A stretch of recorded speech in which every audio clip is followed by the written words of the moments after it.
Have you ever heard a piece of music that's inspired you so much you think, man, I would love to be able to learn how to play that, only to take one look at the sheet music and say, nope, that is impossible. I will never be able to play this. Well, I definitely have, and for me, that piece was Chopin's Fantaisie Impromptu.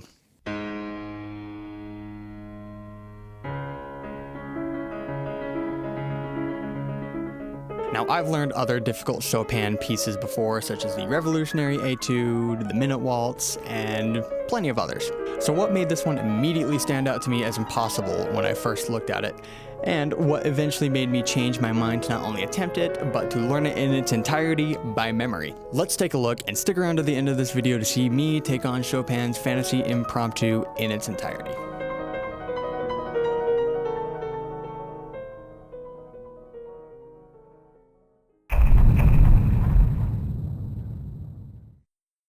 If you're already familiar with this piece, you might already know what immediately turned me away from trying it when I first looked at it. And that one thing is polyrhythms.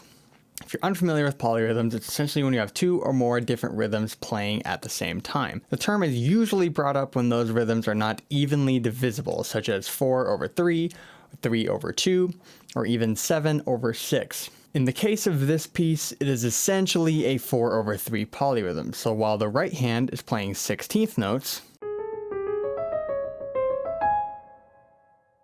the left hand is playing triplets. They're really 6, but it's easier for me to think of them as 3. This creates a rhythmic dissonance that makes it so you can't easily count what you're playing, compared to, say, 16th notes over 8th notes, where it's clear that you'll play 2 notes in the right hand for every 1 note in the left hand. Now, the polyrhythms in this piece are actually fairly common, and I've played them before many times in other pieces, so why did they scare me away from this piece for such a long time? Well, not only is the polyrhythm difficult to play, the right hand in this piece is dramatically different from the left hand most of the time, with these blistering fast clusters of 16th notes in the right hand, played alongside these big drawn-out arpeggios in the left hand. But the biggest problem is that this piece is composed of these polyrhythms almost entirely, nearly every measure. So that made me immediately turn away from this, thinking it is absolutely impossible. It was just too much to think about. But it always stayed in the back of my mind, and eventually I got curious and thought, well, maybe I'll take a look at this first measure here just to see how difficult this actually is. And it's extremely difficult at first. Since these rhythms aren't easily countable, you have to look for other ways to practice it slowly. For me, I started with learning the left hand and right hand separately, with the right hand being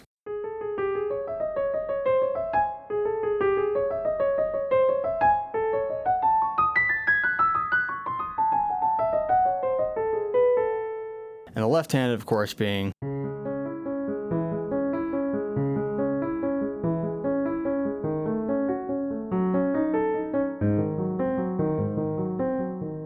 So I usually don't recommend learning the left and right hand separately, but I feel in this case it helped me tremendously. The separate parts on their own are difficult, sure, but the real difficulty is putting them together. So how do we do that? You want to start with identifying which notes are played simultaneously first. Usually that'll be the downbeats, the 1, 2, 3s, and 4s. But in the case of the first few measures, you'll see there's a 16th rest on beat 1 in the right hand. So that leaves only beats 2, 3, and 4 as your anchor points. So we at least know where those notes are going to be placed, but what about all the other ones? Well, 16th notes are just a little bit faster than the triplets. So we know that none of the notes besides our downbeat ones are going to fall at the same time. So we'll start with the first note in the left hand, followed by the first note in the right hand, and then sort of back and forth until they land together on beat 2. We'll try that again. As long as you're landing with those 2 notes on beat 2 there, the others I feel will kind of fall into place eventually as you get it faster and faster.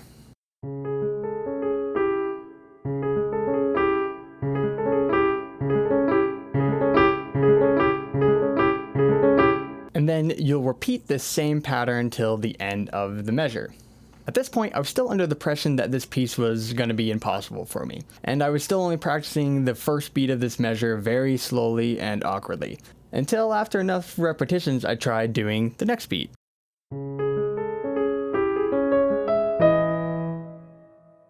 And the next. And finally the full measure. Well, now that I had one full measure down very slowly, there was starting to be this glimmer of hope now that I could actually play this. But looking at the following measures on the page, it was only going to get more and more difficult as it went on, and I still didn't really believe that I could do it. But out of curiosity, I kept trudging on beat by beat, measure by measure, extremely slowly, all the while gaining more hope that it was possible as I went on. And eventually I got to the point where I was now about 4 measures in.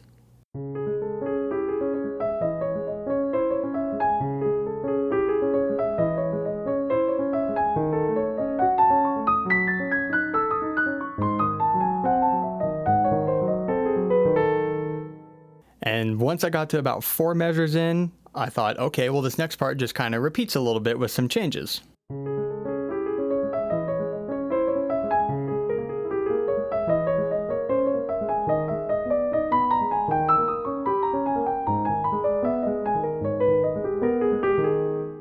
At this point, I was starting to feel much more confident with how this polyrhythm is played, and it was now just getting the notes down.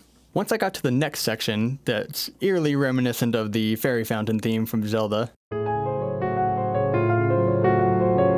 it started to click a lot more. Now the right hand and the left hand were starting to do things that were not the same but still similar, and the polyrhythm didn't feel as daunting.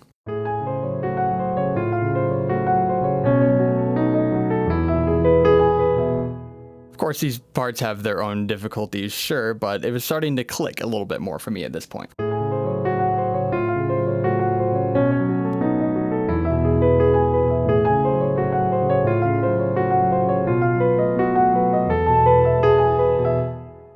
And in the same manner, I kept trudging on, beat by beat, measure by measure, until eventually I got into the middle section of the piece.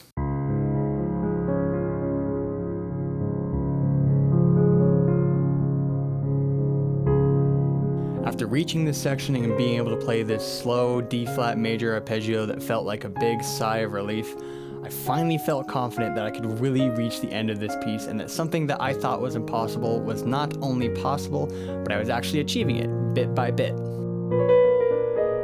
Not that the rest of this piece doesn't have its own challenges, such as this 7/6 polyrhythm, the fact that the fast section from the beginning is repeated entirely, and that the final page shakes up the polyrhythms we've been playing for this whole time, switching to 16/8, which completely changes how it feels to play. But all of these challenges seemed like nothing compared to how daunting it was to play even the first beat back in the very beginning.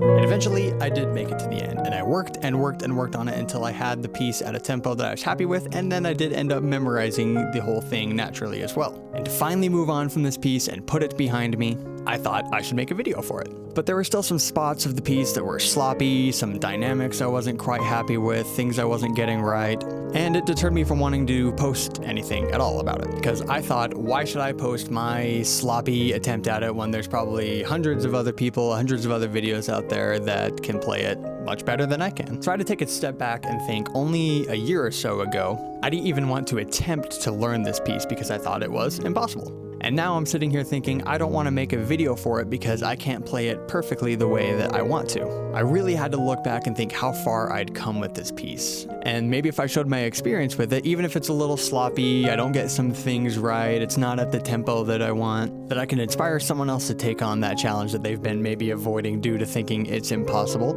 But at the end of the day, I also wanted to do a video to prove to myself that I did take on that challenge and I did overcome it to the best of my ability. And at the end of the day, I'm so glad I did, and I'm glad I didn't stop with just looking at the very first page. So if you're still watching at this point, thank you for listening to me blab about this piece. Please subscribe, leave a comment, leave a like or dislike, and finally, here is my attempt at Chopin's Fantaisie Impromptu.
you.